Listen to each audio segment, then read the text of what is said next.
예, 윤석열 정부의 민낯을 낱낱이 까발리고 또 그 대안을 찾아가는 찐진모 채널 김성수 TV에 오신 것을 환영합니다. 오늘부터 이제 9월 개편이 되면서 이제 새로운 코너들을 좀 만들었습니다. 그래서 오늘 월요일 첫 코너 정세 분석 시작을 합니다. 정세 분석의 코너지기 두 분 소개하겠습니다. 예, 먼저 임세은 교수님 소개하겠습니다. 인사 부탁드립니다. 네, 안녕하세요. 전 청와대 부대변인 임세은입니다. 예, 청와대 부대변인이었고 성공회대 지금 교수 아니셨나요? 아니요, 그 옛날에 옛날에 3년 전에. 3년 전 교수 때려치시. 예. 아니 그 겸임 교수였었어요. 사실. 아, 예, 그러셨군요. 예. 그리고 지금 청와대 들어가셨다가 지금은 지금은 현재. 그 청와대 들어갔다가 저희 대선 때 이제 이재명 캠프 대변인으로 합류하고 맞아요. 예. 예, 현재는 백수? 백수죠. 방송인 어쩌지? 방송 많이 나가잖아. 현재는 탈출시켜 주세요. 예, 현재는 민생경제연구소죠. 아 맞아요. 민생경제연구소 초대 소장이었어요. 예, 맞습니다. 그래가지고 제가 이제 그 청와대 가면서 공모 때문에 소장직을 내려놨을 때 그때 우리 김현정 제가 비대위원님 2대 공동소장입니다. 네, 2대 소장을 공동소장을 하셨죠. 안진걸과 함께. 안진결 때문에 예. 코 끼어가지고 2대 공동수장을 하셨죠. 자, 임세훈 교수님 앞으로 잘 부탁드리겠습니다. 네, 자, 고맙습니다. 그리고 우리 박현정 평택 김현정. 죄송합니다. 어디서 김현정 선고문을 자 김현정 평택 지구당 위원장이시면서 지역위원장. 예, 전체 원외 지구당 협의회 네.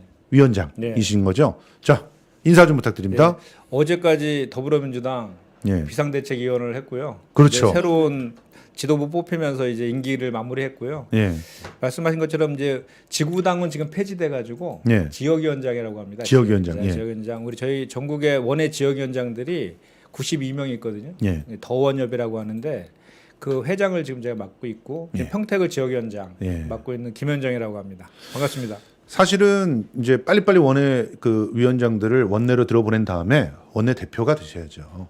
그렇죠. 제가 본인과 이제 같이. 원내대표인데 그러니까 원내 대표가 네, 되죠. 이제 그만하고 싶습니다. 그러니까요. 2024년 4월 15일이 예. 원내대표 마지막 이제 날이 될 겁니다. 예. 그래서 우리는 우리 김현정 위원장님을 호를 이렇게 부르고 있습니다. 차당. 차기 당선인. 다음번 총선에서는 당선이 될 것이다. 이렇게 우리가 정말 가장 바라고 있는 분 중에 한 분이신데 두 분 다 자기 고유 영역들이 아주 확실하세요. 우리 임 교수님은 경제 쪽에 활동들을 주로 해오셨죠? 네, 경제 전공하고 네. 금융기관에서 한 13, 14년 정도 이제 근무를 했었습니다. 네. 예. 그리고 우리 위원장님은 또 금융노조 예. 출신이시고. 예. 저 노동이랑 금융 쪽. 예. 우리 이거 임세은 그 대표가 예. 임세은 교수라고 해야 되죠? 아니 그냥 편하게 인생 대변인이라고. 임세은 대변인께서 그 증권사 애널 출신이잖아요. 예. 그 증권 노조들이 다 저희 소속이었죠. 네, 그렇죠. 저도 맞아요. 노조였어요. 저희 네. 노조의 네, 조합원이기도 했죠. 조합원이었어요. 예. 그렇습니다. 자, 그래서 사실은 경제 평론을 해야 맞는데 정세 분석이 됐어요. 이게 딴 게 아니라 그냥 정자가 김현정의 정, 세자가 임세은의 세.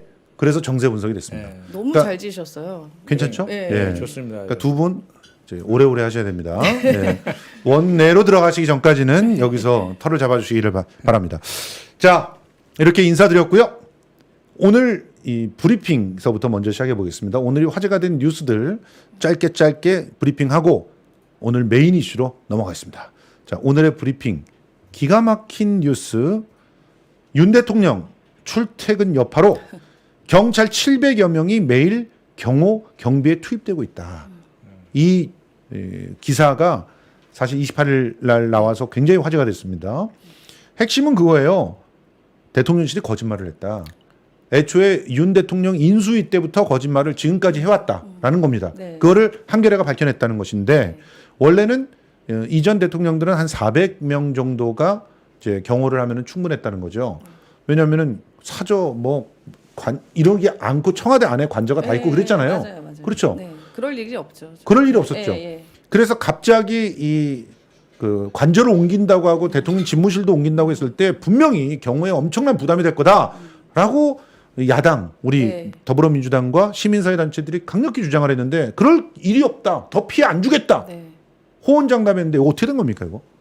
이게요, 저희가 초반부터 청와대가 이전했을 때부터 이 문제를 끊임없이 제기를 했었고 예. 당연히 저럴 수밖에 없습니다. 왜냐하면 대통령이 이동을 할 때는 우리 그 경호 프로토콜상 예. 일정 수준의 경찰과 이런 통제가 있어야 됩니다. 맞습니다. 예, 그래서 그게 당연히 이제 국민 세금으로 이루어지는 것이죠. 그래서 예전에 이제 문재인 대통령이나 뭐 김정일 서사님 행사 때 이동을 할 때는 그 각각 지구대 단위로 경찰이 출동을 해요. 그렇죠. 경호처 이외에. 그러면은 어쨌든 그거는 그 공무로 가는 거니까 당연히 해야 될 부분인데 지금은 매일매일 출퇴근을 하다 보니까 이게 매일매일이 이루어지고 네. 문제는 뭐냐?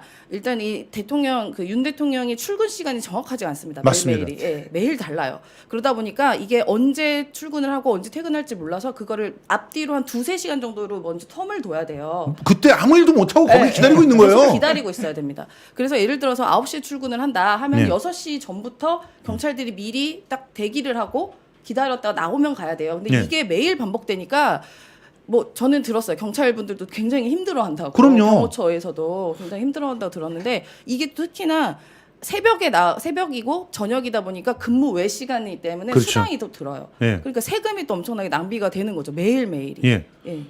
게다가 근데, 지금 700여 명이 동시에 이렇게 투입이 된다라고 하는 얘기는 또 무슨 얘기냐면 그만큼 굉장히 경호에 어려움을 겪고 있다는 얘기잖아요. 그래서 사람으로 때우고 있다는 얘기 아닙니까? 그것도 역시 용산이 완전히 지금 아직까지도 미사일 배치나 이런 것들 제대로 안 돼서 사실상 경호에 완전 구멍이 뚫려 있고 사저 같은 경우도 마찬가지잖아요. 그 주변에 미사일이든 뭐든 이런 것들을 못 설치해 놓은 상태지 않습니까?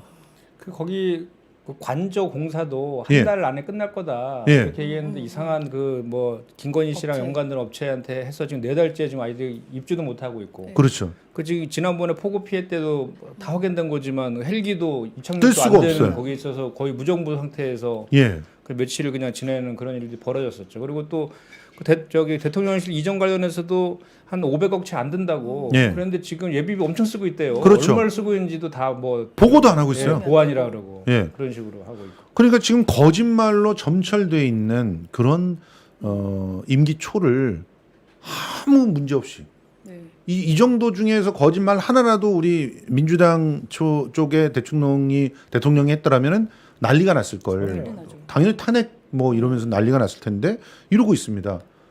그 세금을 정말 아무렇지도 않게 예. 그냥 펑펑 쓰고 있어요. 매일매일을. 근데 그러면서 그거에 국고는 대해서 비었대요. 네, 그 재정 문제 걱정하고 뭐 국유자산 판다고 하는 소리나 하고 있고. 그렇습니다. 네. 거짓말이 이 정도뿐만 아닙니다. 이거는 진짜 심각한 내용인데도 계속 논평을 갖다가 하다 보면 시간이 다 가니까 거짓말 시리즈를 오늘 준비를 한 거거든요. 다 단독들입니다. 이제 KBS 단독 보여드릴게요. 대통령 취임식 초청자 명단을 파기했다 그러더니 명단 보관 중이래요. 파기할 수가 없죠, 사실은. 그럼요. 해소도 안 되는 것이잖아요. 그럼요. 어? 근데 저렇게 거짓말을 하면 손발이라도 좀 맞아야 되는데 예, 처음에 그 저쪽에 저 행안부나 이런 데서는 자료 폐기했다고 없다 그랬는데 그렇죠. 그 얼마 전에 지난주죠 국회 운영위원회에서 저 김대기 저 대통령 비서실장이 나와서 갖고 있다고 이제 갖고 있지 않다라고 했거든요. 예, 그때도 또 그랬죠. 근데 또 저게 지금 확인됐잖아요. 저렇게 있는 네. 거로 행안부에서 이제 기록원에. 국가기록원에 이전 중이다. 그래서 국가기록물법 위반 아니냐라고 이제 추궁했더니 네. 그때서야 이제 혹시라도 그것 때문에 또 뭔가 문제 생길까봐 그때서야 이제 얘기한 거잖아요. 근데 그 변명이 너무 웃긴 게 개개인들을 이메일로 보낸 그런 명단은 파기했는데 그런데 공문. 행안부의 공문은 있다. 네. 무슨 얘기입니까? 말장난합니까 지금? 장난이죠. 거짓말을 하니까 네. 자꾸 계속 거짓말을 꼬이는 거죠. 자꾸 이렇게 네. 꼬이는 거죠. 그리고 기본적으로 어쨌든 저게 대통령 취임식이라는 게 공적 행사인데 예. 그 관련된 자료 자체가 파기하는 게 말이 안 됩니다. 그리고 공문서를 그럼 파기했다는 소리인데 그렇죠. 그 공문서를 어떻게 파기하죠? 그거 다 전자결제상에, 기록물, 예. 다 기록물 번호까지 나와 있는 걸 어떻게 파기합니까? 그렇습니다. 예. 그래서 이게 MBC였던 걸로 기억하는데 이게 초청자 명단을 제가 보니까 확보한 것 같아요. MBC에서. 예. 그러니까 계속 이제 하나씩 흘리더라고요. 한겨레와 MBC MBC에서 동시에 확보를 해가지고 에서. 네. 까고 있습니다. 계속. 네, 그래서 이제 초청자를 하나하나 분석해서 뭐 예를 들어서 김건희 그 관저에 이제 김건희 코바나 컨텐츠 관련된 업체 대표가 초청 받았다는 것도 이제 찾아내고, 그렇죠. 뭐 이렇게 등등을 하나씩 예를 들어 극우 유튜버들이 초청 받은 거 이런 걸 무유스님 초청받은 거. 네, 그런 분들 그런 사람들 뭐 다 하나씩 이제 분석하고 있는 중인 것 같아요. 그래서 그렇죠. 하나씩 나오다 보니 여기서는 이제 파기를 했다 하는 게 이제 거짓말이 계속 들통나고 있는 거죠. 그렇죠. 예. 자, 이것도 사실상 엄청난 그런 거짓말입니다. 이런 거짓말들을 왜 하는지 이해할 수가 없어요. 그냥 국민들을 속이는 걸 일상 다반소라는 거예요. 이런 식으로 거짓말을 계속하게 되면 국민이 정부를 어떻게 믿습니까? 이번에 추석 때 뭐 소상공인들 피해 입은 사람들에게 400만 원씩 지급하기로 했다. 어떻게 믿어요? 거짓말이죠. 그냥 바로 거짓말. 아니 실수했다 이래 버리잖아요. 얘네들은 실수였다. 실무자의 착오였다. 이러면 끝나버리잖아요. 이미 70%의 국민들은 안 믿어요. 예. 새삼스러운 얘기도 아니고. 맞아. 자, 또 오마이뉴스 단독 보겠습니다. 이것도 역시 거짓말입니다. 관저공사를 한 김건희 연관 업체가 세상에 전기공사는 할 수 있는 면허가 없었대요. 그러니까 전기공사를. 네, 그러니까 이게 그러니까 그 관저라는 게 어떻게 보면 이제 큰 공사거든요. 관저공사 이게 17억, 18억 드는 공사잖아요. 그 예. 건물 하나를 이제 리모델링 하는데 그러다 보니까 이제 업체가 좀 이런 거를 큰 공사를 많이 해본 업체가 선정이 돼야 되는데 아는 사람을 하다 보니까 예. 이게 그러니까 보니까 인테리어 뭐 조그만 인테리어 업체인 것 같아요. 제가 예. 보니까 느낌에는. 그러니까 그러다 보니까 이런 큰 공사의 경험이 없어서 저렇게 뭐 면허도 없고 이렇게 할 수 있는 방법이 몰라가지고 그냥 막 거기 있는 전기 쓰고 이랬던 거거든요. 그게 예. 미리 신고를 해야 돼요. 저런 그 관저 같은 그런 공적 공사를 할 때는 미리 이제 신고를 해서 전기를 쓸 수 있는 그런 거를 이렇게 면허를 획득해서 해야 되는데 이 업체 자체가 그런 걸 할 줄을 모르는 데다 보니까 저런 일이 일어난 그러니까 거죠. 저 업체가 그 코바나 저 컨텐츠 그 전시회하는 그 공사하는 정도의 그 업체인데 저렇게 사실 그 대통령 관저는 되게 보안을 요하잖아요. 그렇죠. 보안과 관련된 공사는 해본 적이 없는 거죠. 맞아요. 그래서 원래 한 달 정도에 들어간다는 4달째 지금 저렇게 하고 있고 네. 저런 사고 치고 있는 거잖아요. 그 2시간 반 만에 수의 계약으로 그냥 저기 입찰 저기 해서 저 됐다잖아요. 그리고 저 공사 장소도 뭐 세종으로 되어 있고 예. 엄청난 숨긴 문제가 거죠, 있어요. 숨긴 네. 그 저거 관련해 가지고 제가 이제 어제까지 비대위원이었잖아요. 예. 지난주에 우리 비대위에서 그 이제 국회에서 그 김건희 특검법을 예. 지금 발의하겠다고 했거든요. 예. 그리고 오늘 첫 최고위회의에서 박찬대 최고위원이 김건희 특검법 발의하겠다 이렇게 이제 공식으로 얘기도 했는데 6가지 사항으로 김건희 특검법을 발의하기로 했어요. 저거 정말 심각한 문제거든요. 저것뿐만이 아니라 도이치모터스 조금 이따가 그거는 예. 좀 이따 할까요? 뒷부분에 준비가 되어 있습니다. 그러니까 어쨌든 저거는 전기공사업법과 국가계약법 위반이다라고 네. 이렇게 우리 PD님이 지적을 해주셨는데 정확하게 다시 한번 정리해드리자면 전기공사를 할 수 있는 능력이 있는 공사업체가 아니면 관저의 리모델링을 맡아서는 안 되는 것이고 전기공사는 하도급이 불가능해요. 그러니까 하도급을 줬다는 것도 불법입니다. 근데 하도급을 받은 업체도 거의 전기공사 자격증만 있지 이런 일을 안 해본 거예요. 그래서 도둑질을 한 거예요. 네, 네. 그러니까 이 모든 게 총체적으로 문제인 거예요. 지들끼리 알아서 공사업체를 갖다가 수의계약하다 보니까 무면허를 수의계약해놓고 얘네들이 공사를 하려고 하니까 자기는 무면허라서 전기공사 못해. 그래서 공사 자격이 있는데 하도급을 주는 불법을 저질렀고 또 하도급을 받은 애들도 얘네들이 이렇게 관저공사나 이런 것들을 못 해본 애들이에요. 동네에서 그냥 인테리어 하는 애들이지. 네. 그러니까 정식으로 한전에 신청을 해서 전기를 따서 쓰는 절차를 사실상 모르고 그냥 한 거예요. 맞아요. 예. 그러니까 관저공사라는 게 되게 큰 공사거든요, 진짜로. 그리고 예. 예를 들어 유리 같은 것도 방탄유리나 이런 거 해야 되고 예. 대통령이 있는 장소는 모든 게 보안이어야 되니까 예를 들어서 뭐 이게 통신도 약간 차단되는 것도 있어야 돼 굉장히 복잡합니다. 맞습니다. 그러니까 전문 업체에서 해야 되는데 전혀 그렇게 준비가 안 된 데서 이러다 하는 화재 거죠. 나면 어떻게 하려고 그래요? 그러니까요. 잘못해가지고 뭐 예를 들어서 무슨 도청 같은 거 왜냐면 도청 그렇죠. 같은 거 어디든 할 수 있거든요. 그렇죠. 그래서 대통령실이나 대통령이 있는 데는 이 도청 장치도 정말 정밀하게 돼야 돼요. 그래서 예를 들어서 북한에서 도청할 수도 있고, 그렇죠. 뭐 일본에서 도청할 수도 있고 누가 합니까 그걸 하는 거를? 생각해 보세요. 전기공사가 하도급이 안 된다는 사실을 웬만한 전기업체들은 다 알고 있을 거 아니에요. 네. 규모가 있고 정식으로 한 데든. 그러니까 너희 전기공사 좀 해줘 그러면 안 했을 거란 말이에요. 그거 하도급 불가능이라고 우리도 네. 하면 우리도 벌법이라고. 그러면 그거를 허락한 업체라면 어떤 업체겠어요. 그렇죠. 야, 위에서 시킨 대로 했대잖아요. 네. 위가 어딜까요? 위가 어딘지 모르겠네. 그러니까 저건 솔직히 배짱이잖아요. 잘못했다 사과했다 이런 게 아니라 우리 위에서 시킨 대로 했다 이거는 네. 야 니들이 위를 건드려 보든지 이런 얘기지 않습니까? 맞습니다. 참. 자 이렇게 단독이 쏟아지고 있습니다. 그리고 저는 이게 지금 공사가 길어지는 것도 좀 이상해요. 그러니까 그렇죠. 물론 실력이 안 돼서 길어진 것도 있지만 이런 공사라는 거는 대부분이 하루하루가 인건비고 그렇죠. 비용이거든요. 예. 그러니까 비용을 계속 늘려나가고 있는 거 아닌가라는 의심이 좀 듭니다. 그 비용은 어디로 돌아올까요? 그게 다 세금이죠.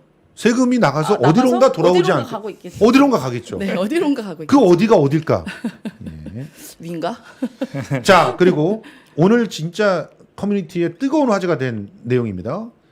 사실 이거는 단독이 붙어야 돼요. 2대1은 이거는 그냥 어뷰징한 기사고요. 단독은 고양이 뉴스입니다. 고양이 뉴스 단독입니다. 김건희 팬카페에서요. 전에 수해복구 가서 지원하고 봉사활동하고 있다라고 하면서 사진을 못 줬잖아요. 그러니까 사실은 그 간 거가 맞냐? 네. 그게 사진이 다 그때 이 사진 내보냈어요.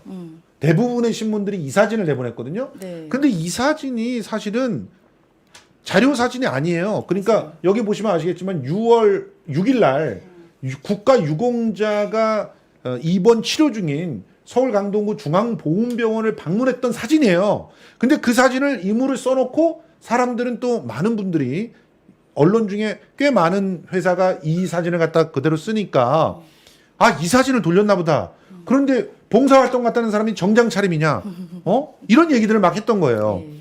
그런데 알고 봤더니 그때 사진을 안 돌렸고 사진을 안 돌리니까 간 거 맞냐? 이런 의혹이 나오니까 갑자기 이 사진을 내놓은 겁니다. 손영섭이라고 하는 관리자가. 예. 저분이 그거 건희사랑 예, 건희사랑 예. 희사모 관리자예요. 이걸 딱 내놨는데 건희 여사랑 동그라미가 쳤잖아요. 그래서 내놨어요. 그런데 거기에도 이게 남자구만. 자 고양이 뉴스가 발견을 해냈습니다. 연합뉴스의 자료사진이었고요. 지난 17일 집중호우로 피해가 발생한 충남 부여군을 소방공무원들이 찾아서 수해복구 지원활동을 벌이고 있는 사진을 가져다가 구라를 친 거예요. 부끄럽다 진짜. 이게 이 말도 웃긴 게요. 비공개 봉사활동을 가면 밝히지 않습니다. 근데 그렇죠. 그 예를 들면 예전에 김정숙 여사가 수해에 비공개로 정말 비공개로 몰래 간 적이 있었어요. 근데 그때 갔었을 때 막 이렇게 마스크도 쓰고 그럼요. 이렇게 가리고 완전. 정말 갔었는데 저는 그거 기억해요. 왜냐하면 저희 쪽에서 해서 이렇게 연결해서 갔었기 때문에 갔을 때 아무도 모르고 대통령 우리 그 청와대 내에서도 아는 사람 몇 명 없었어요. 네. 가시는 거. 근데 그게 나중에 어떻게 밝혀졌냐면 몰래 봉사를 하다가 이렇게 배식 봉사를 또 하신 거예요. 네. 거기 봉사자들한테. 그러다가 거기서 김정수 여사님 아니에요?라고 주민분이 알아보고 거기서 사진을 몰래 찍은 거예요. 그래서 그게 유출이 돼서 김정숙 여사가 봉사활동 갔구나라고 나중에 이제 공개가 된 거거든요. 맞습니다. 그럼 비공개는 보통 이렇게 해서 굳이 알리지 않습니다. 근데 대통령실에서 굳이 비공개 봉사활동을 하고 있다, 파악하고 있다라고 얘기를 해요. 예. 비공개를, 저게 그 사진이에요? 네, 저게 예. 옛날에 이제 김정숙 여사께서 수해 복구 현장 봉사하신 사진입니다. 옷부터 완전히 다르잖아요. 그럼요. 일꾼의 옷이잖아요. 근데 저때 저희 이제 같이 간 몇 분이 있는데 너무 일을 열심히 하셔가지고 본인들이 너무 힘들었다는 거예요. 예. 여사님이 저렇게 열심히 하는데 자기들이 놀 수가 없어서 그렇죠. 본인들도 더 열심히 했다라는 후문이 있었습니다. 그런데 이런 사진을 자발적으로 찍은 사람도 없고 알아달라고 알렸는데도 불구하고 자료는 안 내놓으니까 네. 그거 간 거 맞느냐 구라 아니냐 이런 얘기가 나오니까 이 사진을 지금 이 사진을 웃겨. 이렇게 바꿔가지고 조작을 해가지고 내놔요. 네, 그러면서 이걸 조작이라고 고양이 뉴스가 딱 밝히니까 또 어떤 일이 벌어지는지 아십니까? 그 밑에서 야 좌파 애들 우리 여사님 사진을 갖고 저렇게 음해한다 어쩌고 저쩌고 막 그러니까 아예 그분의 앞사진까지 이렇게 앞사진까지 밝혀서 보여줍니다. 충남 부여군에서 수해복구 활동하는 소방공무원이라고 앞 사진까지. 이제 김건희 씨가 이번 정권에 있어서 대단히 큰 아킬레스건이 될 거예요. 그럼요. 지금 그 지난번에 대선 때부터도 뭐 맞아요. 본부장 리스크에서 한두 가지가 아니었잖아요. 걸려 있는 특검법도 지금 발의 예정에 있고 국정조사 요구서는 이미 제출되어 있는 그런 상황인데 이제 김건희 씨가 지금 저 팬카페 관련해서 대통령실 그 일정도 다 유출해가지고 네. 난리 그렇게 났죠. 많은 그 저기 여당에 있는 인사들조차도 팬카페 해체하라고 그렇게 얘기하는데도 안 하잖아요. 예. 저거는 김건희 씨가 저 소위 말하는 뭐 저 검사위에 그 여사 여사 있고, 여사의 여사 법사. 법사 있고. 그게 그게 사실인 것 같아요. 막 그렇게 그렇죠. 얘기 이제 일련의 활동들을 보면 저렇게 문제가 많다라고 다 특별감찰관까지 임명해야 된다라고 그 얘기하고 있는 상황에서도 끊임없이 저런 활동들을 하고 있잖아요. 비공식적으로 막 20차례 네, 경찰 대동하고 했던 활동들도 다 지금 확인이 되고 있고. 예. 그러니까 본인이 그 김건희 씨의 스타일 같아요. 이렇게 그냥 가만히 못 있는 성격. 네. 뭐라도 해야 되고 본인이 뭔가 이렇게 도드라지고 싶고 옛날에 학력 경력 돋보이고 이주할 때도 싶고. 돋보이고 싶어서 한다는 게 그게 성격인 것 같아요. 저거 고치기 정말 힘들 것 같은데 저거 좀 통제가 지금 막 거의 안 되고 있는 그런 지경인 게 더 지금 큰 문제입니다. 지금. 일각에서는 그렇게도 얘기합니다. 공동 정권인데 자기를 주목하지 않으니까 억울하지 않겠느냐. 네. 그렇죠. 공동 공동 정권 정권이요? 집무실도 같이 쓰고 있잖아요. 집무실도 같이 쓰고 그리고 이부속실을 없앤 이유가 네. 그러니까 이게 농담처럼 하는 얘기지만 이부속실 없앤 이유가 본인이 이부속이 2가 아니거든요. 그러니까 1부속실만 있으면 되는 거예요. 아니 그 비슷한 말을 네, 네. 김대기 비서실장이 했다니까. 아. 섬찟 소름 돋았잖아요. 뭐라 그랬나요? 제가 못 들었는데. 대통령실에는 400명이나 되는 비서관들이 있기 때문에 네. 이 부속실을 따로 만들 필요가 없다 이랬어. 아, 그 400명이 다 이제 여사의 이제 비서라는 같이 쓰는 건가요? 거죠. 그 의미로 해석될 수가 있잖아. 그렇죠. 그럴 수 자기는 아니 충분히 비서관들이 있기 때문에 또 부속실을 꾸려서 다른 사람을 채용할 필요가 없다라는 식으로 말했다고 나중에 저 해명을 한 모양인데 네. 실제로는 이 사람이 굉장히 솔직하게 언뜻 어떤 발언이 나오잖아요. 진심이 나와버렸네요. 진심이. 야. 야. 아니 그러면 그 동안에도 당연히 청와대도 한 500명 가량의 이제 비서들이 있었어요. 네. 그러면 그때도 그럼 이부속실 그동안 쭉 있어 왔었잖아요. 그렇죠. 그러면 그거는 뭐 괜히 한 거예요? 다 이유가 있는 거거든요. 그 몇십 년 동안 낭비래잖아요. 한 거는. 예. 제왕적 대통령제 유물이래잖아요. 참. 그 제왕이 따로 계셔서 이번 그런가? 윤석열 정부의 핵심 국정 기조가 전 정부 지우기잖아요. 그렇죠. 그러니까 전 정부 한 거는 다 안 하려고 하다 보니까 이런 사고들 계속 터지고 있는데도 계속 억지로 그냥 그 필요성을 이제 인정을 하고 있어요. 본인들도 알아. 근데 전 정부가 한 대로 인정하고 싶지 않은 거야. 그러니까 맞아요, 계속 맞아요. 무리에 무리수를 계속 두고 있는 거죠. 자, 이런 아사리판이다 보니까 동국대 한 교수님께서 윤 정부 이름으로 윤석열 네. 이름이 박혀 있는 그런 상은 난 거부한다. 그러면서 정부 포상을 포기했다고 합니다. 그렇죠. 부끄러웠나 네. 보네요. 네, 저번 경실련 활동하신 분. 예, 맞습니다. 이철기 어. 교수님. 그래서 또 저쪽 어디지? 국민의힘에서는 민주당 출신 교수라고 또 그렇게 펌하더라고요. 얘기하는 거죠. 예, 예. 다 모든 게 민주당- 색깔론이지 뭐. 예. 민주당 출신이든 뭐 어디 출신이든 그 이름 나라도 안 받겠다. 아 이거 민주당 출신 분들 부끄러워서. 다들 모시고 가서 저 중요 직책 다 하나씩 줬더만요. 그렇죠. 김한길, 뭐 김종인, 김병준 다 다 그렇잖아. 그러게요. 자, 여기까지 브리핑 살펴봤습니다. 이렇게만 살펴봐도 진짜 가슴이 턱턱 막힙니다. 진짜 어마어마한 그런 이슈들을 매일매일 쏟아내고 있는 윤석열 정부, 아무것도 안 하는 것이 그나마 국민들을 위하는 일이 아닌가 생각을 해봅니다. 자, 우리 두 분 기운 내시라고 산양삼 순백 갑니다.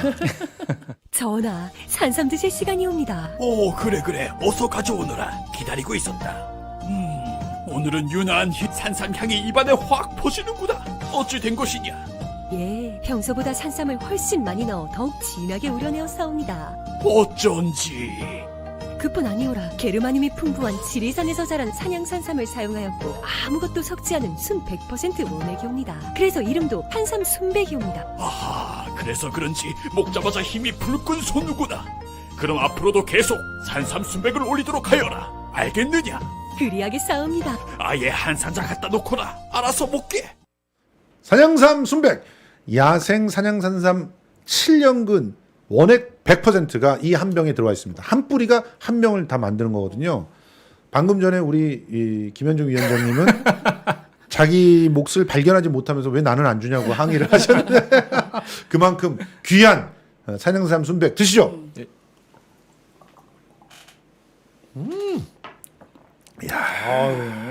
제가 초딩 입맛이어가지고 예. 쓴 거 잘 못 먹는데 예. 그렇게 많이 안 쓰네요.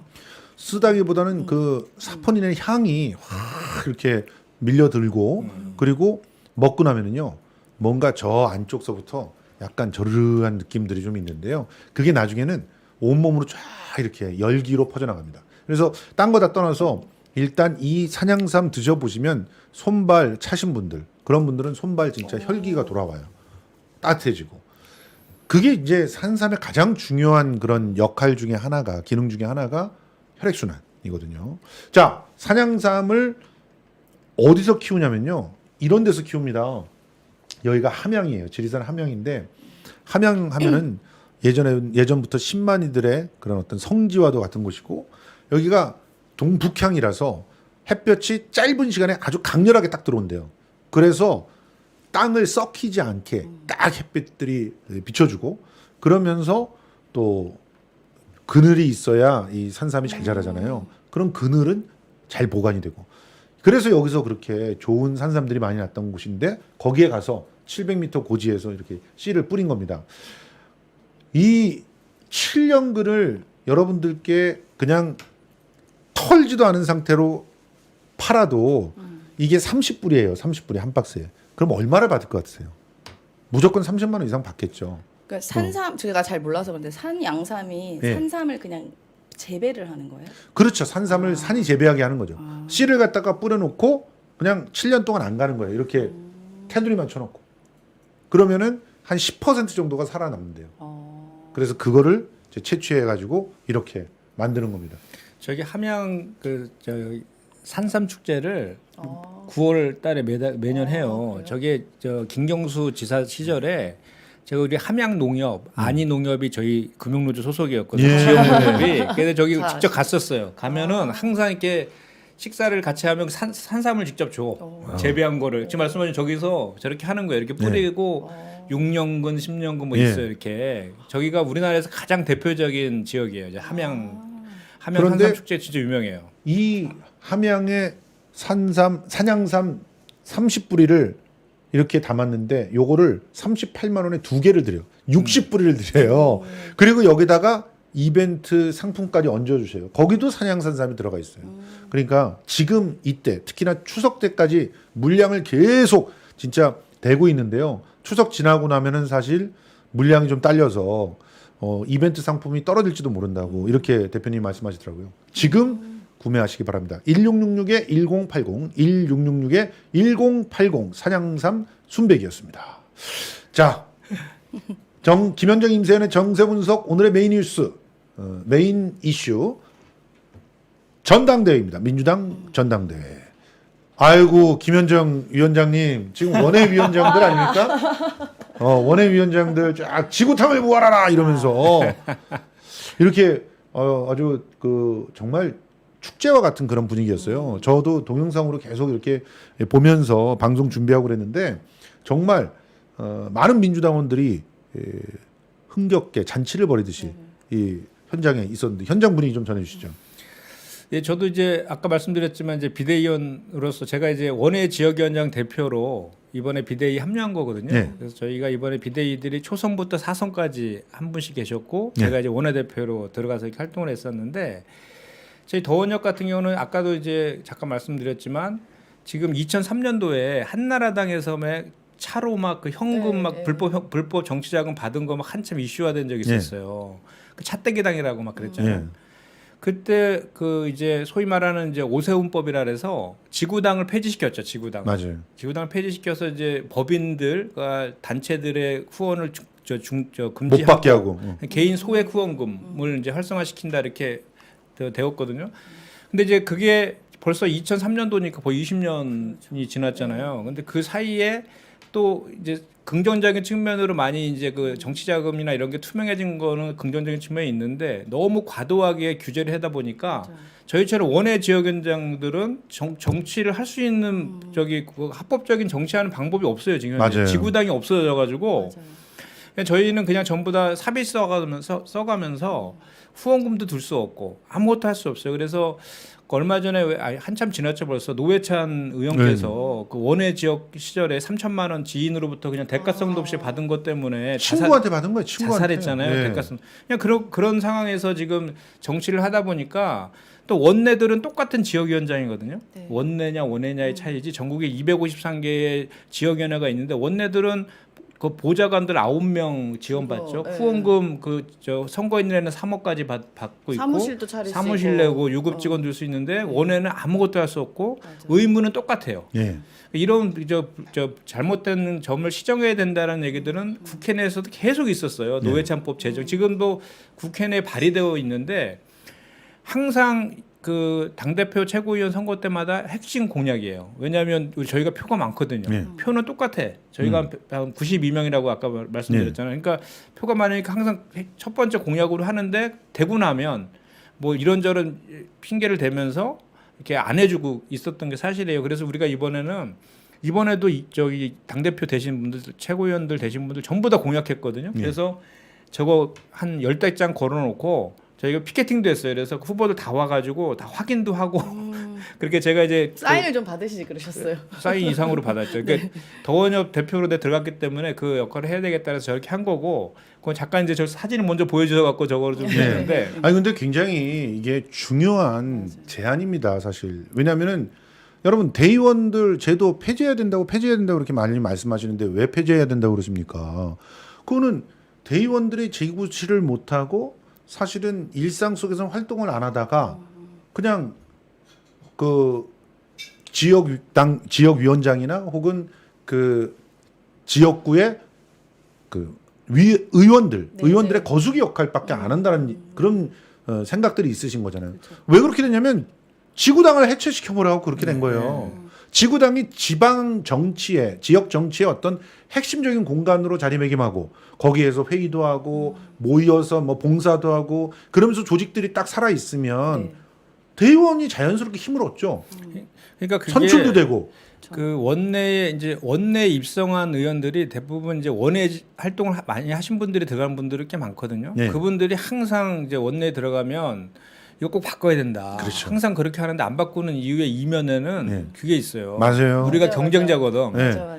원내에는 우리 원외들이 잠재적인 경쟁자예요. 그래서 좋은 조건에서 정치를 하는 것이 오히려 경쟁자를 키워주는 맞아요. 꼴이 돼. 이게 사실 밑에 깔려 있어. 여야 막론하고 말은 안 해. 똑같잖아요. 말은 지구당을 네. 부활해서 지역 정치 좀 제대로 살리면 풀뿌리 민주주의가 더 살아나지 않을까 하는 생각들을 제가 합니다. 그래서 금요일 날 마지막 비대위 공개 발언에서 네. 그 얘기 했어요. 네. 모두가 필요하다고 하면서 하지 않는 이 잘못된 태행적인 정치 알겠습니다. 행태를 이번엔 종식시켜 달라. 알겠습니다. 원의 협의회 회장님의 네. 피 맺힌 절규였습니다. 네, 절절한 마음이 예, 느껴지네요. 자 77.77 이건 상징적인 숫자 아닙니까? 아니 어떻게 짜려고 해도 저렇게 못 짤 것 같은데 저거 그러니까. 일부러 맞춘 듯이 어떻게 저런 숫자가 나오죠? 솔직히 말해서 우리는 80% 이상이 나왔으면 제일 좋겠다고 네. 생각을 했었고 제가 농담 반 진담 반으로 심야 시사를 할 때 그런 얘기는 했었어요. 대의원 표가 사실은 좀 이재명 후보한테 불리해서 네. 불리하다는 게 이제 그렇다고 뭐 진다 이런 얘기가 아니라 조금 적게 나올 것 같아서 그러면 그냥 상징적으로 77%나 나왔으면 좋겠다 이랬거든요. 언제요? 그 얘기 하셨어요? 예, 심야 시사에서 오. 77 나와서 행운의 숫자 7땡 어떠세요? 막 이랬는데 77.77이 나왔어. 7이 4개나. 저게 이제 지난번에 저 이낙연 당대표 될 때 60.7%인가 얻었잖아요. 그게 예, 최대라고 그랬는데 네.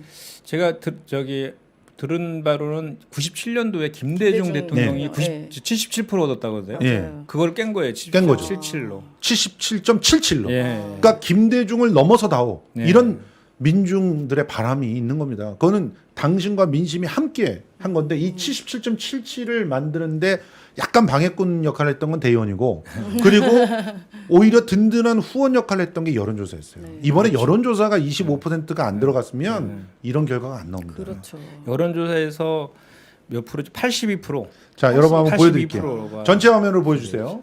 자, 전국 대의원은 16,282명이었습니다. 2만 명 된다 그러더니 좀 줄었어요.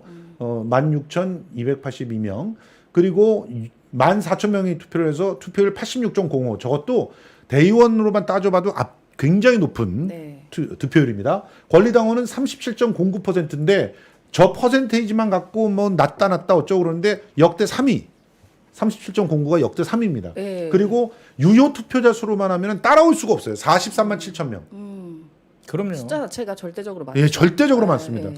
그러니까 저게 사실은 그 전국 대의원 투표율은 그동안에 90%를 넘었어요. 그럼요. 근데 이번에 바꿨잖아요. 예. ARS로 일요일 날 2시간밖에 안 했어요. 예. 그전에는 한 3일 동안 했거든요. 그렇죠. 근데 ARS로 3시부터 5시까지밖에 안 했음에도 불구하고 86%나 투표한 거는 예. 엄청난 투표율이 높은 거예요. 자, 저기 보세요. 전국 대의원 이재명 72.03%를 가져갔는데 네.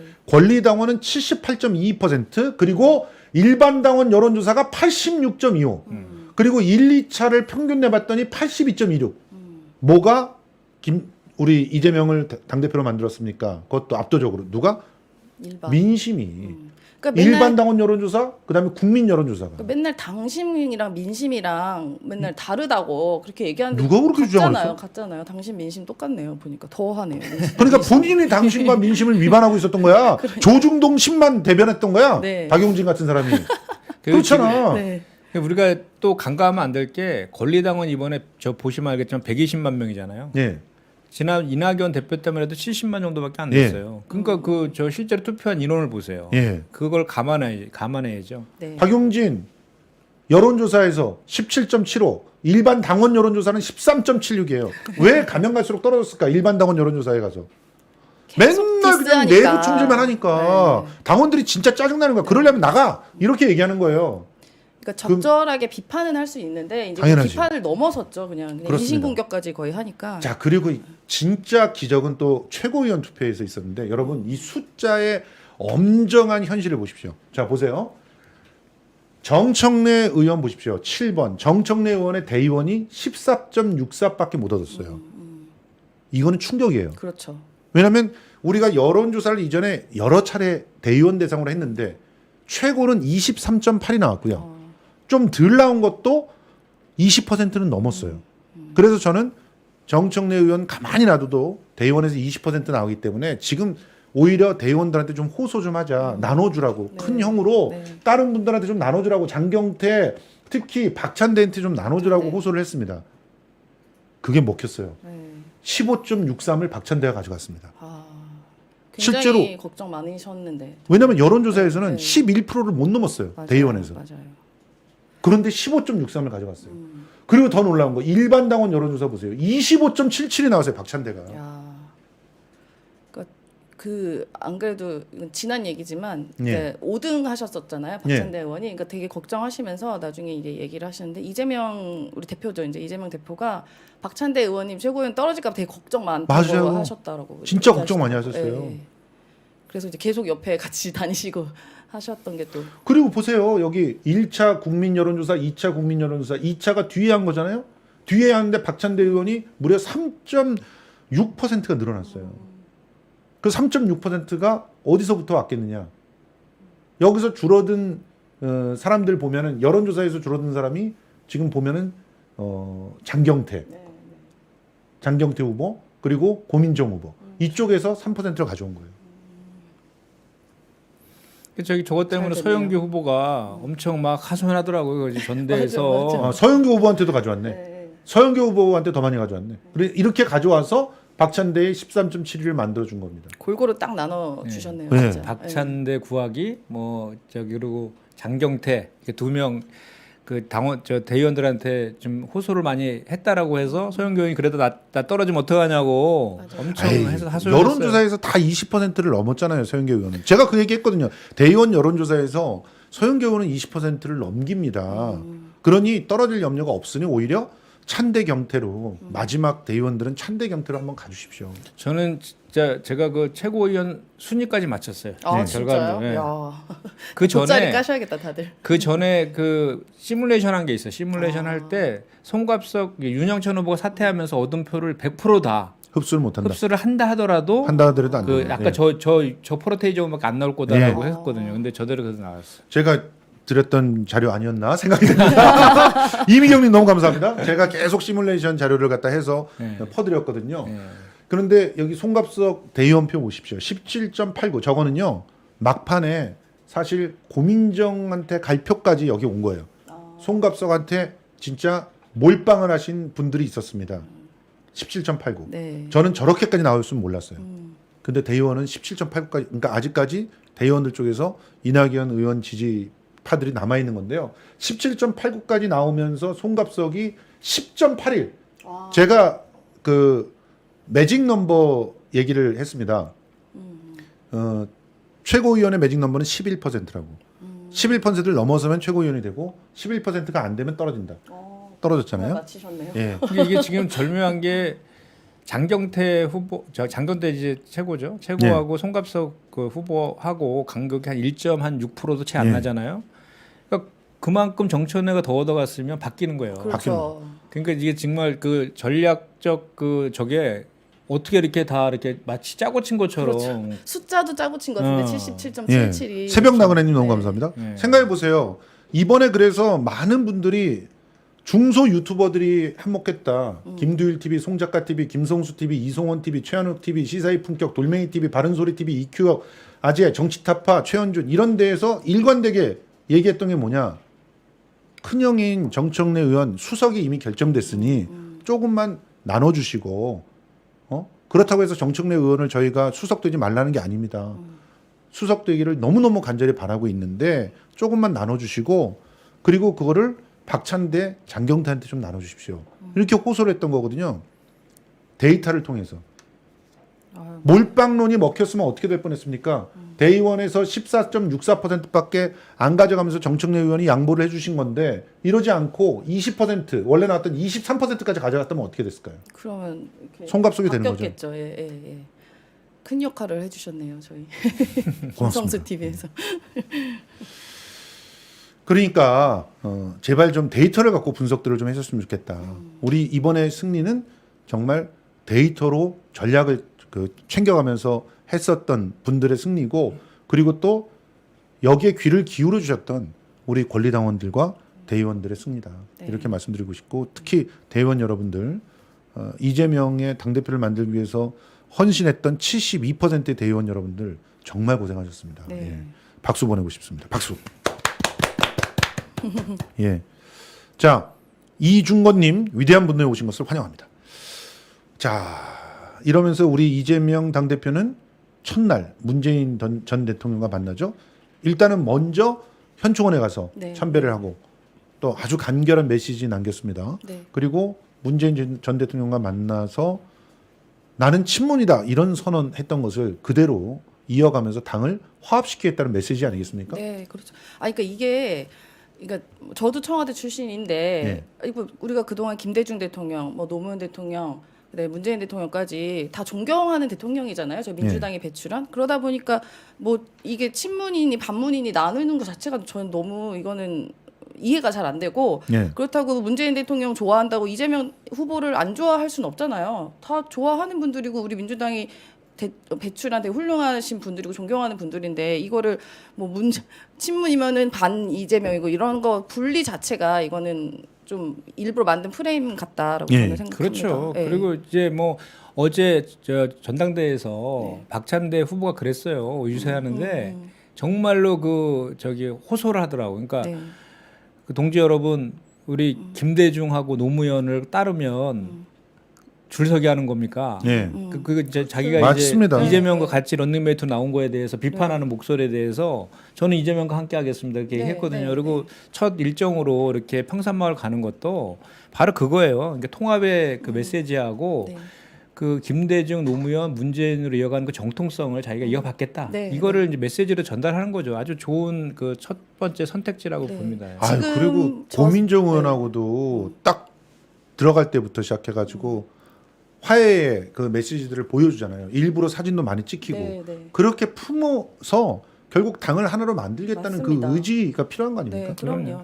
그 아까 지금 사진 문재인 대통령이랑 이재명 우리 당 대표죠. 네. 이제 대표님 저 사진 때 제가 저기 있었어요. 어. 저기 봉화마을이거든요. 맞습니다. 근데 이렇게 먼저 계셨거든요. 문재인 대통령이. 그리고 나중에 이제 이재명 그때 대표가 오셨는데 엄청 반가워하시는 서로 엄청 반가워하면서 사진 많이 같이 찍자고 막 먼저 얘기하시고 예, 그러니까 분리가 될 수가 없는 거를 그러니까 억지로 분리한다는 그런 느낌이 듭니다. 맞습니다. 그런데 이제 갈라치기를 막 계속 해야 되는 보수 언론들은 이렇게 제목들을 쭉 뽑아갑니다. 예. 전당대회 메시지로 본 이재명에 대한 기대와 숙제, 그러면서 그 밑에 있는 내용들을 보면은 사법 리스크. 그래도 시사저널은 사법 리스크를 제목에다 뽑질 않았어요. 가장 중요한 숙제가 사법 리스크라는 거예요. 그리고 국민일보 최고위원도 친명 내 친문 하나. 확실한 친정체제 구축. 이게 무슨 친정체제입니까? 그러니까요. 솔직히 확실한 친명 그럼 박찬대밖에 없어요. 맞아요. 네? 그러니까 박찬대 의원이 오늘 또 라디오에 나가서 그런 얘기 하는 거 아닙니까? 아니 언제부터 누가 친명이라고 합니까? 사실은 이건 민주당 전체가 이재명을 당대표로 인정한 것이고 그럼요. 그렇게 화합을 해서 나가자고 새로운 출발을 갖다 하고 있는 거 아니겠습니까? 이렇게 얘기를 했는데 꼭 저렇게 씁니다. 네. 근데 제가 봤을 때는 그런 것 같아요. 이제 지도부가 바뀌었잖아요. 그러니까 네. 지도부에 들어가면 주른 거고 아니면 비주류인 거거든요. 그러니까 주류와 비주류는 항상 이렇게 교체되면서 왔어요. 맞아요. 예. 근데 이제 그 동안에 이재명 그 당 대표가 그동안 비주류 입장에서 계속 정치를 해왔다는 거고 그 국회의원의 경력도 짧고 막 그러니까 그런데 이제 주류로 이제 등장한 거거든요. 그것도 역대 최대의 그 득표를 득표를. 함으로 네, 인해서 그것도 당신뿐만 아니라 민심까지도 다 확인이 된 상황이잖아요. 그래서 이제는 제가 봤을 때는 이제 이재명 당대표를 중심으로 해서 그 우리 그 더불어민주당이 재편될 거예요. 네, 재편되고 네, 네. 제가 봐도 그냥 우리가 언론에서 너무 과대하게 이렇게 제목을 뽑고 이렇게 얘기하지 실제로 네. 그 의원들 만나면 고민정 후보도 저도 잘 아는데 네. 저 최고도 잘 아는데 만나보면 처럼 뭐 그 저 이재명에 대한 반감이나 이런 거 있지 않거든요. 예. 근데 그럼요. 잘 협력적으로 이제 오히려 극단적으로 그 반명하는 몇 분들이 몇 계시잖아요. 분이죠. 그분들이 몇 분인데 그분들 간의 가교 역할을 하겠다라는 거에 더 방점을 찍고 있거든요. 그래서 네. 제가 봤을 때는 그리고 오늘 첫 메시지가 되게 좋았어요. 그 뭐 처음으로 이제 평산마을 가는 것도 좋았지만 네, 네. 그 민생경제이기 대책기구 첫 번째 지시사항이 그거를 당대표 산하기관에 두겠다. 민생부터 딱 챙기겠다는 거고 또 하나 이제 민주주의 이기 대책기구를 만들겠다. 요거는 이제 그 정치보복이나 이런 것들에 대해서 본인의 얘기를 저는 한다고 생각하지 않아요. 지금 현재 한 20-30명이 수사선상에 있는데 다 전 정부 사람들이잖아요. 네. 예. 그러니까 그런 사람들을 윤석열 정부의 그 사정정국에서 저 우리 당에 보호하겠다라는 강력한 메시지를 전달한 거거든요. 그리고 또 영수회담 제안했잖아요. 영수회담 제안해서 협력할 걸 협력하겠다고 분명한 메시지 줬고 다만 이제 민주주의를 퇴행하거나 정치 보복하는 거에 대한 용납하지 않겠다는 메시지도 명확히 준 거예요. 네. 그래서 오늘 첫 기조대로 저는 그 저 이재명 대표 할 거라고 보고 특히 이재명 대표는 제가 이제 경기도잖아요. 네. 평택을 지역 현장 하면서도 도지사 시절에도 우리가 이제 자주 만났었는데 그리고 이제 그 대선 때도 자주 같이 이제 모시고 같이 했었는데 전형적인 실사구시 그럼요. 정치인이에요. 성과로 굉장히 실용적인. 성과로 평가받는 스타일이라서 그걸로 이제 더 주목을 네. 받으셨어요. 자, 이거 보세요. 처음으로 대변인 비서실장 딱 했는데 친명계래. 천준호 의원이 언제부터 친명계였어요? 오히려 이제 박성준 의원이 언제부터 친명계예요? 네. 박성준 의원은 지금 JTBC 사실 앵커 출신이야. 총선에서 그냥 영입되신 분이죠, 사실. 예. 예. 저랑 같은 날 발표했어요. 예. 맞아요. 제가 그때 전략공심위원이었잖아요. 나는 떨어지고 내가 어제 아니 제가 어제 그 저기 킨텍스 그 전당대회장에서 네, 네. 박성준 의원한테 대변인 하는 거 아니에요? 내가 그랬어. 예? 아니에요. 그러더니 오늘 대변인 발표됐더라고. 예. 합의가 안 되고 발표를 하신 몰랐죠. 건가? 예. 몰라셨구나. 실제로 친명 그러면 뭐 김남국 이런 사람이 대변인을 해야지 친명이라는 거지. 뭐 이제는 무조건 다 친명이래 다. 아니 지금 민주당에 친명 아닌 사람이 어디 있어요? 77.77이 지지를 하는데 나는 박성준 앵커에 대해서 너무 잘하는 게 저분이랑 한 7년인가 같이 방송을 했어요. JTBC의 그 옴부즈만 프로그램 그거를 같이 했는데 저분은 일단 정치 성향으로 보면 중도, 그렇죠. 철저히 중도. 그리고 그 JTBC에서 그 아나운서 그 실장을 했을 정도로 네. 기본적으로 사람들을 포용하는 친화력이 좋아요. 친화력 좋은 네. 리더. 네. 그냥 맞아요. 큰형 같은 형. 맞아요. 그런 사람이에요. 네. 맞아. 그래서 대변인으로서 원만하게 언론과의 관계를 갖다 유지하라고 뽑은 실용적인 인사입니다. 맞아요. 근데 친명이래. 그리고 저 천준호 의원도요. 제가 지난 그 서울시장 박영선 후보 때 총괄 상황실장을 했었는데 네. 그때도 비서실장이었어요. 네. 저분이 그 박원순 시장 비서실장 출신이잖아요. 맞아. 그러니까 스타일이 한번 이제 만나본 사람들은 알겠지만 비서실장이 딱 최적화돼 있어요 스타일이. 아주 그 저기 준비된 차분하면서도 비서. 네. 나서지 않으면서 이게 뒷받침을 잘하는 그 딱 그런 스타일이거든요. 예. 게다가 또 이재명 지도부 인선 속도 그러면서 자기네들이 정해준다. 지명직 최고에는 호남 출신 유력. 그러면서 호남 또 이번에 배제되나 이러면서 지역 갈라치기를 또 합니다. 만약 혹시나 이제 호남 출신이 안 들어가면 또 그런 식으로 프레임 짜겠죠. 장경태 의원은 뭡니까? 그렇죠. 전남 순천 출신이에요, 이 인간들아. 전남 순천에 순고 나왔어. 그런데 호남 아니야? 나는 진짜 이해가 안 돼. 이 인간들 말하는 거 보면은 지명직이 아니라 선출직 최고위원회 장경태가 들어가 있어. 호남이. 그러니까 예전에 문재인 대통령이 이제 대표하셨을 때 예. 문재인 대통령도 이제 경상도 출신이시고 예. 그러다 보니까 이제 계속 호남에서 뭐 홀대받니 이렇게 막 프레임을 짰었거든요. 예. 그런데 호남에서 90%의 득표율로 대통령 당선되셨는데 예. 그거를 대표 시절에는 막 괜히 그걸로 갈라치겠거든요. 또. 그렇죠. 예, 저 기억이 납니다. 그래서 그 당시에 이제 문재인 대통령께서 후보 시절에 호남도 자주 가시고 아예 김정숙 여사님은 호남에서 그냥 아예 숙소 잡고 거기 계셨어요. 그러니까요. 예. 아니 저런 식으로 자꾸 이상한 프레임 만들지 말란 말이에요. 우리 대의원들과 권리당원들이 알아서 호남 출신을 그것도 호남의 미래를 만들라고 지금 낡은 호남의 정치인들 좀 정리하고 호남 미래를 만들라고 장경태를 뽑아줬는데 그런데 난 이해가 안 돼요 진짜. 그리고 지명직 최고에는 진짜 솔직히 말하면 이재명 후보가 믿고 맡길 수 있는 싸움꾼을 하나 써준다든가 이런 식으로 가야지 마음 놓고 하는 거지. 원래는 이제 보통 그렇게 하죠. 그 전에 이제 여성 청년 몫으로 한 명 하고 노동 쪽으로 한 명 하고 해서 2명 정도로 그 전에 이제 그 관행적으로 해왔었는데 이재명 후보가 어제 당대표 선출되시고 자기는 이제 통합적으로 구성하겠다라고 먼저 이렇게 말씀을 하셨기 때문에 네. 좀 전에 우리 그 김성수 앵커께서 말씀하신 것처럼 오히려 사실 저 임명직은 자기가 진짜 믿는 사람들 믿는 사람 써야죠. 그럼에도 불구하고 그런 통합의 메시지를 전달했잖아요. 그래서 네. 그런 것들도 잘한 것 같아요. 그러니까 제가 봤을 때는 저기 그 비서실장하고 대변인은 전형적으로 이재명 당대표가 봤을 때 나 이거 얘기했잖아요. 성과주의 실사구시를 추구하는 분이라고. 그러니까 거기 그 임무를 가장 잘 수행할 사람이라고 객관적으로 판단했기 네, 때문에 네. 시킨 거예요. 맞습니다. 맞아요. 예, 친소 관계 이런 거 아니에요. 그렇죠. 그러니까 지명직은 제발 친소 관계로 따져서 지명직은 좀 그렇게 좀 뽑아요 좀. 이게 이제 만약에 정말 믿을 수 있는 그러니까 좀 가까운 분을 최고위원 앉히면 또 아마 그거 갖고 얘기를 할 그래, 거예요. 당연하죠. 뭐 사당을 만드니 할 예. 거고 만약에 지금 말씀하신 것처럼 통합의 메시지로 그렇게 관계가 많이 없는 분 앉히면 또 그거 갖고 또 말이 많이 나올 거예요. 아 그리고 진짜 뭘 골 때리는 해도 거. 욕을 할 것 같은데. 사무총장 얘기도 막 하던데 사무총장으로 거론되는 사람이 내가 보기에는 조정식 의원 빼놓고는 뭐 아니 이 사람은 누구 왜 거론데요? 근데 그뭐 조정식 의원만? 삼선에 누구 뭐 이러면서 이제 김경협 뭐 언론에 보니까 예 누구죠? 김경협도 김경호 의원 뭐 그래 김경호 의원 정도는 이해를 하겠어. 근데 있잖아요.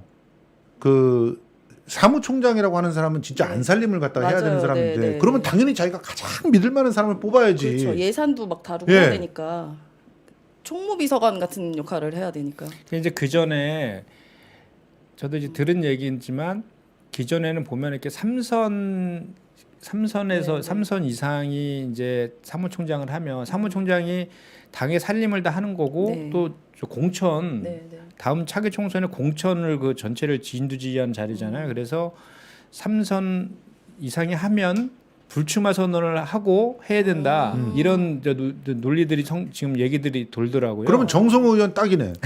왜냐면- 자기 안 한다고 하시니까 5선에 안 한대요? 5선이세요? 5선 아니 3선인가? 4선인가? 지금 4선이죠. 네, 근데 4선. 정성호 의원은 고사했대잖아요. 네. 백의종군 하겠다고. 왜냐하면 2016년도에 제가 평택 을이잖아요. 지역구가. 네, 우리 네. 평택시장인 정장선 시장이 사무총장 할 때 불출마 선언하면서 했어요. 예. 그때 막 이제 그러니까 이제 공천을 할 때 그 이제 의회에 이제 낙선한 사람들 우리 정청래 의원도 그때 컷오프 당했잖아요. 아 그때구나. 그런 이제 김종인 대표 예, 시절에. 예. 근데 이제 그렇게 사무총장이 자기가 직을 내려놨을 때 이제 그렇게 할 수 있는 혁신이나 뭐 이렇게 뭐 예를 들어 그런 이름으로 할 수 있다는 그런 이제 논리들이 지금 성립하고 있는 것 같아요. 그리고 워낙 지금 삼선 동일 지역 불출마 뭐 이런 얘기들도 얘기 지금 나오고, 이제 정치 혁신하는 막 네. 계속 되고 있어서 그런 흐름들은 좀 감안해서 이렇게 되지 않을까라는 조심스러운 예측을 좀 해봐요. 맞습니다. 자, 그러니까 제발 그 사무총장 그리고 지명직 두 사람 이거는 이재명 마음대로 해줍시다. 맘대로 하시겠죠. 뭐. 이재명 마음대로. 뭘 해도 그냥 우리는 지지해주면 되니까. 아니, 그러니까- 그리고 스타일이요 맘대로 하지도 않아요. 다 그러니까요. 주변에 의견 듣고 듣고. 종합해서 이렇게 하시지. 자, 이 상태에서 김건희 여사 특별법, 네. 김건희 특별법 이거 얘기 좀 해봅시다. 특검법 이거 추진을 제대로 해야 되는 거 아닙니까? 예, 그리고 예. 여기에다가 그 반드시 집어넣어야 될 내용들이 6가지가 있다고요? 네.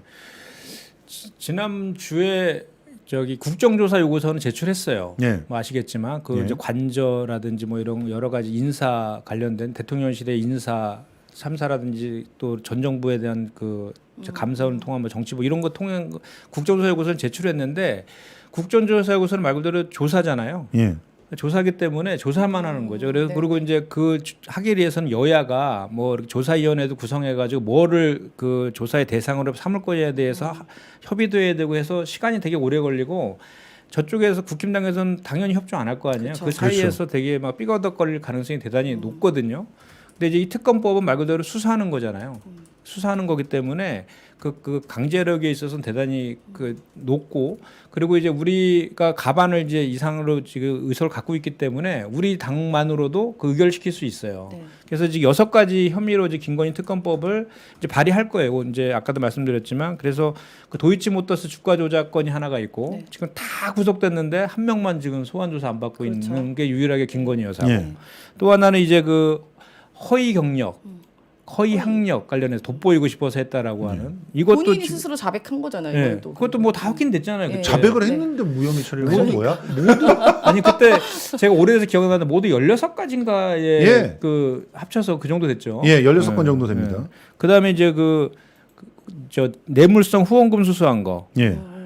그리고 이제 저기 왜 그때 관저. 아니 그 뇌물성 후원금 수수가 뭐냐면 저 윤석열 도이치모터스. 대통령이 그 중앙지검장 되기 전에 예. 뭐 그 도이치모터스 저기 저 코바나 컨텐츠에 코바나 막 코바나 컨텐츠. 기업들이 막 그 후원한 거 있잖아요. 그거. 전시회에 갑자기 뭐 돈을 갖다 싸지머지고 예, 와가지고 예. 근데 그리고 자기는 돈 안 받고 이름만 넣어줬다 이런 식으로 얘기했죠. 예. 통장 까 그럼. 그리고 아니 아까- 돈 갖고 뭐 어쩌고 하려면 그냥 통장 까. 그리고 이제 거기 그 아까 말한 그 비데이 아니 저기 비데이 저기 비데이라서 관저 예. 수의계약 그 의혹. 예. 그다음에 이제 나토 할 때 민간인 같이 네, 해외 순방해서 네, 네. 국가기밀 유출한 거. 요거 6가지가 특감에 저 김건희 특검에 올라가야 되는. 특별법에 올라가는 그 내용들이에요.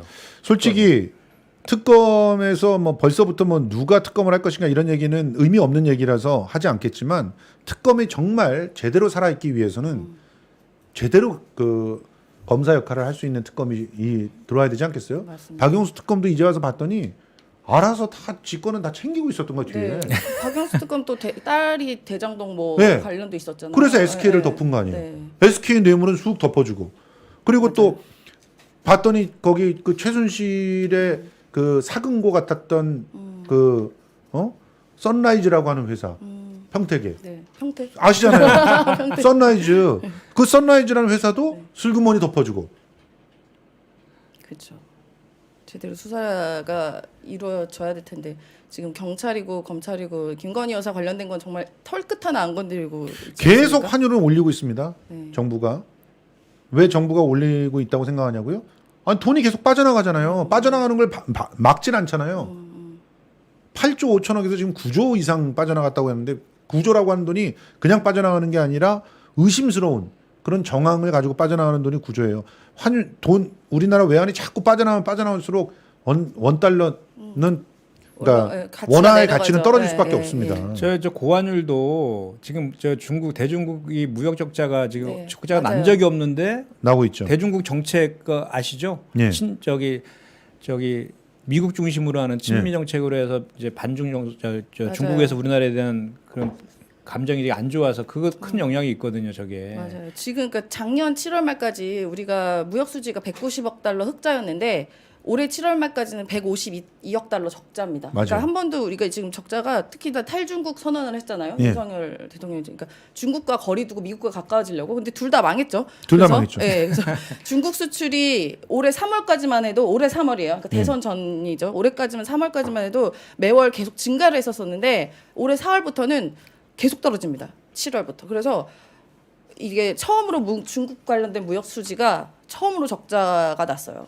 그러니까 그러니까요. 이거는 전 정부 잘못이 아니라 그냥 이 정책이 잘못된 거예요. 윤석열 정부의 탈중국. 그러니까 저기요 윤석열 대통령님 제발 좀 영수회담 해가지고 말 좀 들으세요. 개인 경제 교사로 이재명 후보를 써. 이재명 의원을.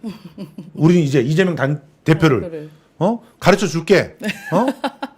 나라를 위해서 좀 경자도 모르는 것이 그냥 나와가지고 깝죽대고 자기가 왜 아니 도대체 각 부처의 국무위원들과 만날 때 독대를 하면서 왜 자기가 떠들어? 그러니까. 모르면서? 보고를 받고 하는 자리지. 그걸 뭘 왜 지시를 그렇게 그것도 지시를 잘 하든가. 그러니까 내용에 대해서 모르면서 네. 말을 툭툭 던지는 게 확인이 되는 게 외교에 있어서는 국익을 최우선으로 하겠다 이렇게 얘기했잖아요. 그러면 우리의 저기 외교 전략이 균형 외교잖아요. 그렇죠. 맞아요. 그 저기 미국, 중국, 일본, 러시아 사이에서 균형 외교인데 지금 한번 보세요. 그 중국한테 북한한테 담대한 제안 했다가 얼굴 자체가 보기 싫다고 무시당해 버리고 네. 인간 자체가 창피합니다. 인간 자체가 싫다 이러죠. 중국 지금 조금 전에 그 사드 관련해서도 네. 막 그 저기 무역 적자를 전환하고 있죠. 일본한테 좀 잘해보려고 김대중, 오부치 저 선언을 개성하겠다고 했다가 저쪽에서도 무슨 그 뭐죠 거기 저 야스쿠니 신사 참배하는 거 다 뭐 그거는 저기 간습이라는 등 엄한 얘기하고 그 저 강제 징용된 노동자들이 승소해가지고 현금하려는 것도 뭐 동결해야 된다라고 우리가 네. 친일 그 대사가 그렇게 막말을 한다든지 꼭 그래서 일본한테 그래서 좀 잘 좀 보이려고 했는데 화이트리스트 좀 빼달라 했더니 안 된다고 또 당연히죠. 거기서 또 벤치 받았잖아요. 미국한테도 그렇게 그냥 반도체 갖다 바치더니 관련, 반도체 공장들 다 뺏기게 전기차. 생겼어요. 네. 전기차도 지금 전기차 완전히- 보조금도 못 받고. 네. 보조금도 못 받고. 예, 예. 그냥 옴짝달싹 못 하게 됐어요. 근데 지금 현대차가 여기저기가. 미국으로 간대잖아. 어떻게 할 거야? 어떤 국익을 챙겼는지 모르겠어요. 이건 무슨 본인들의 이익 챙겼겠죠. 러시아가 아직 그렇죠. 남았나? 러시아도 지금 제재를 하고 있죠. 가스를 안 팔겠다 그러잖아요. 아 어쩌려고 이러지? 진짜 걱정된다. 지금 가스 비축량이 너무 위험 상태예요. 지금 올 겨울 어떻게 유럽 나? 같은 경우는 가스 때문에 난리가 났어요. 네. 러시아에서 공급을 안 해서 우리나라 다르지 않을 것 같은데 곧. 자, 우리 이슈랑 살짝 떨어진 얘기는 했지만 예.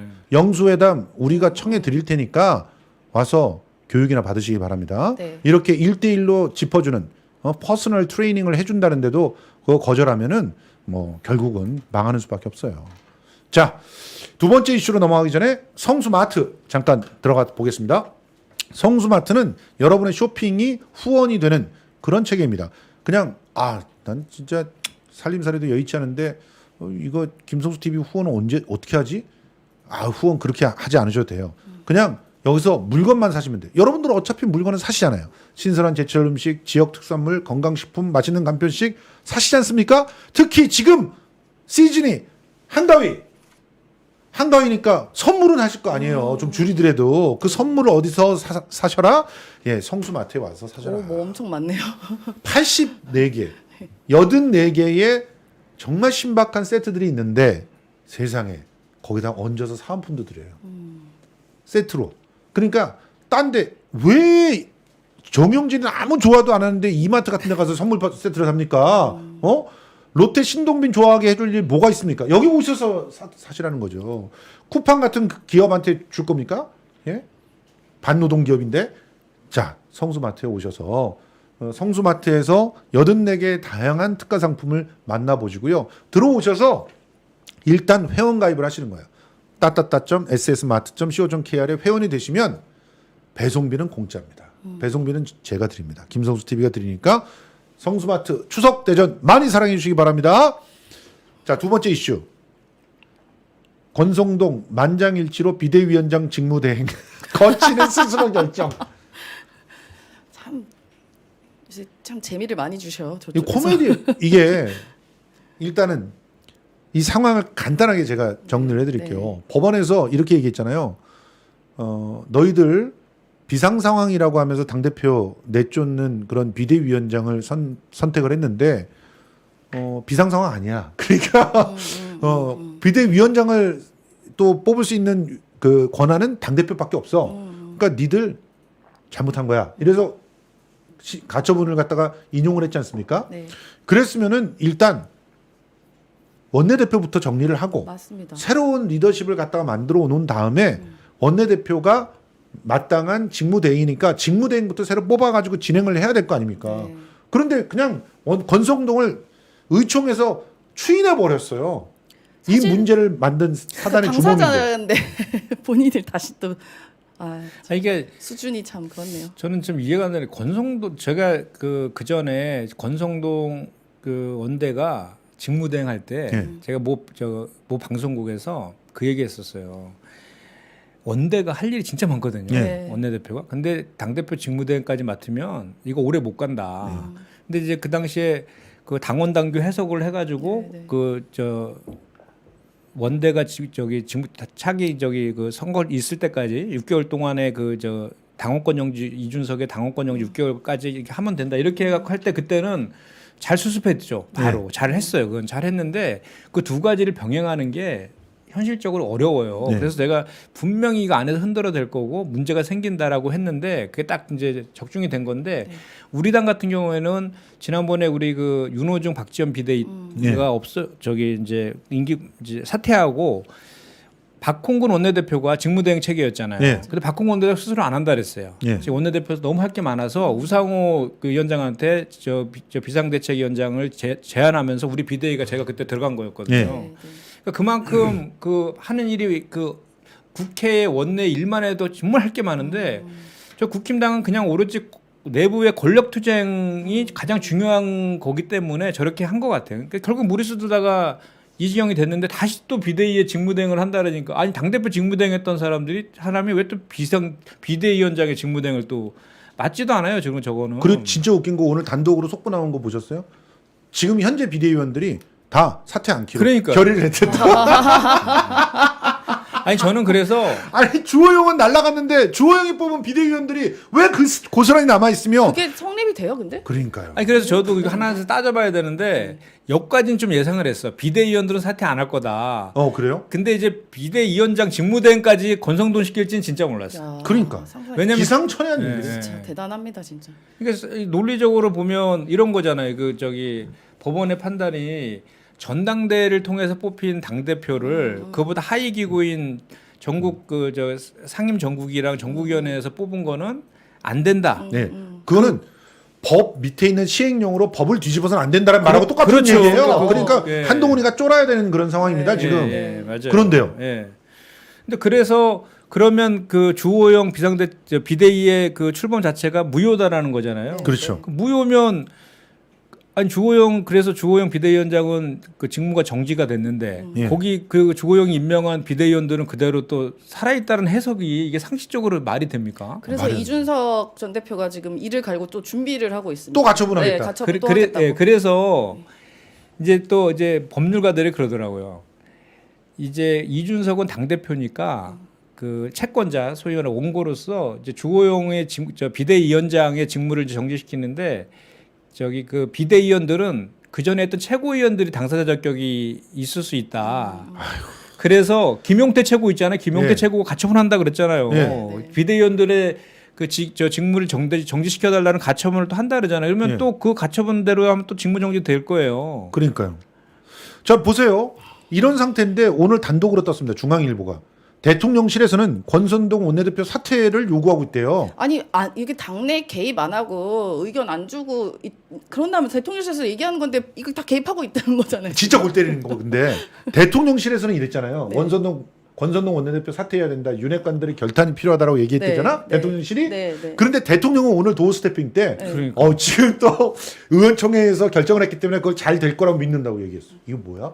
대통령과 대통령실이 말이 달라. 여기가 문제가 뭐냐면 대통령실이 문제가 이 도어 스태핑에서 너무 정제되지 않은 메시지가 예. 입에서 나오다 보니까 예. 여기서도 수습하느라고 바뀌어요. 그래서 매번 그 도어 스태핑에 나온 말이 결국은 나중에 해명은 또 다른 얘기로 나오고. 그러니까. 예. 그러니까 정리가 안 돼요. 여기가. 지금 귀돌이 배고팡님이 돌고 도는 국임당이라는데 진짜 그렇다니까 지금 저희 국힘당은 자기네들끼리 쇼를 해가지고 말도 안 되는 반당원적인 그런 선택을 했는데 네. 그거를 대통령실이 개입하면 안 되는데 대통령실이 개입을 해가지고 맞아요. 윤핵관들 결단해라, 권성동 사퇴해라 이렇게 얘기했는데 또 대통령은 도어 스태핑 때 알아서 잘하고 있다 이러고 있다니까. 아 진짜.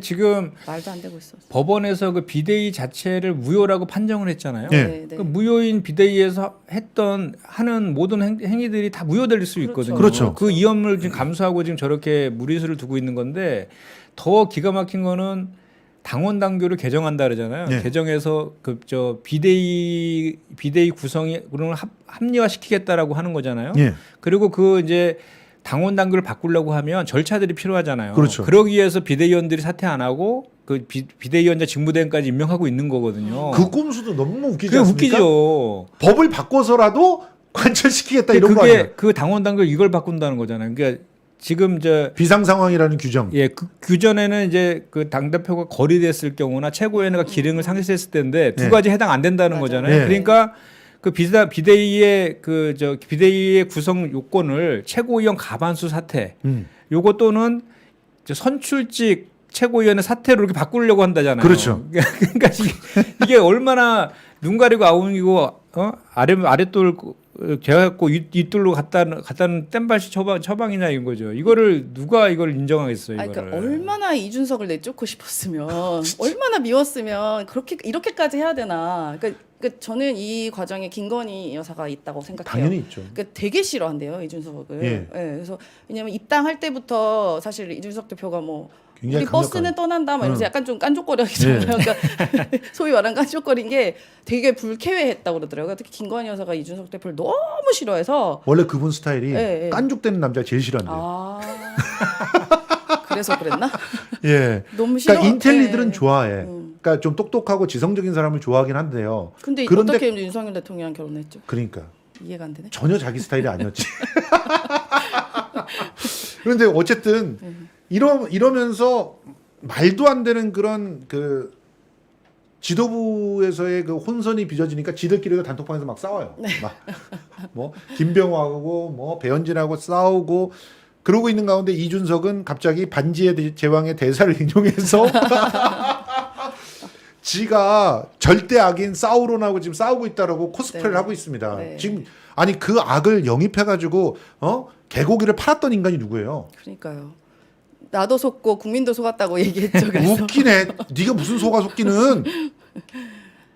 뭐 저희야 뭐 지켜보고 우리 당은 다르다라는 걸 계속 보여줘야죠. 그러니까 새로운 당 대표도 선임 되셨고 하니까. 그런데 민주당은 이건 다르다. 두 분께 진짜 여쭤보고 싶은 건 이건데요. 이거 이러다 당 깨지는 수순으로 가는 거 아닙니까 사실은?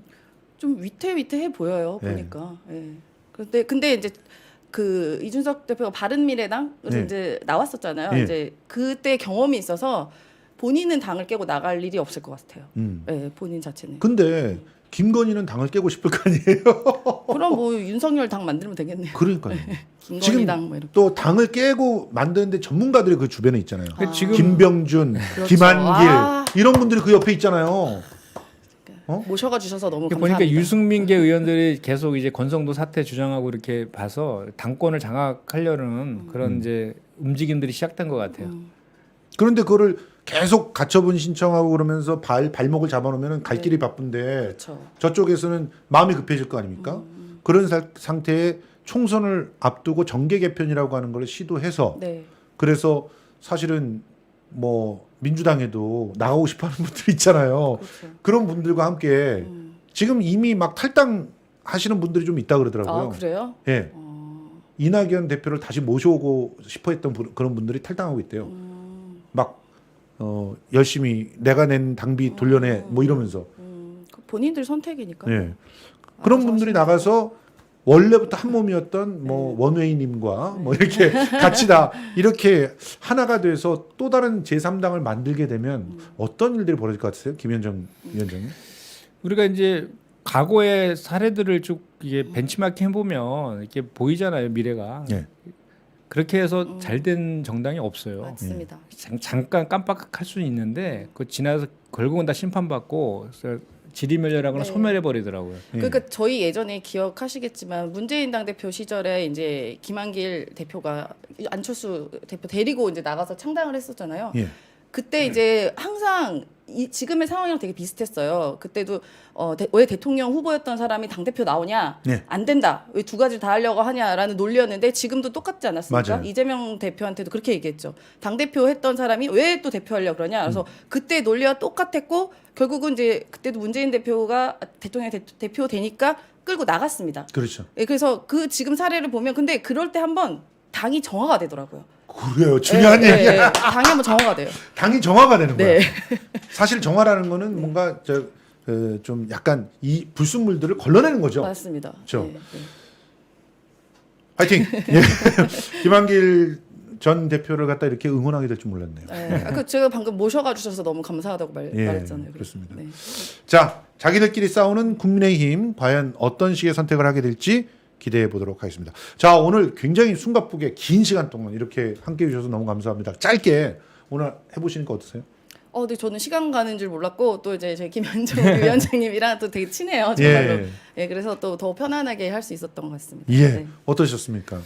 예, 저도 아주 편안하게 방송을 했고요. 예. 우리 특히 김성수 우리 뭐라고 저희가 호칭을 해야 됩니까? 그냥 평론가라고 하시면 되고. 평론가. 예. 우리 평론가님께서 워낙 그 자연스럽게 이렇게 유도를 잘 해주셔가지고 예. 편하게 좀 했고요. 앞으로 이 정세 분석이 예. 정말 우리가 여기 김성수 TV의 메인 대표 방송. 대표 방송으로 자리 대표 잡을 수 있도록 파이팅.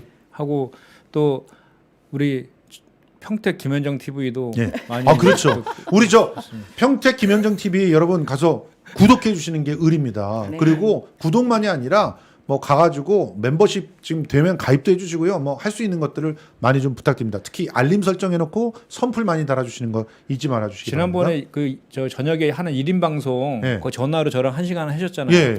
그때 많이 들어왔어요. 그때. 그러니까요. 예. 그래서 김성수 TV의 파워를 제가 그때 느꼈습니다. 아유 감사합니다. 네. 안진걸 TV도 또 구독 그렇죠. 부탁드려요. 안진걸 TV 또 같이 하시고 계십니다. 네, 네. 임세현 교수님. 네. 자, 여러분, 우리 이렇게 많은 그 유튜버들 지금 뭐 중소 유튜버 이렇게 농담 반 진담 반으로 얘기했는데 그런 분들이 좀 살아 있어야 됩니다. 그리고 어떻게 보면 다양한 자기 개성과 자기 컨텐츠로 튼튼하게 전체를 갖추다 보면 하나의 생태계를 구성하지 않을까 이런 생각이 들고요.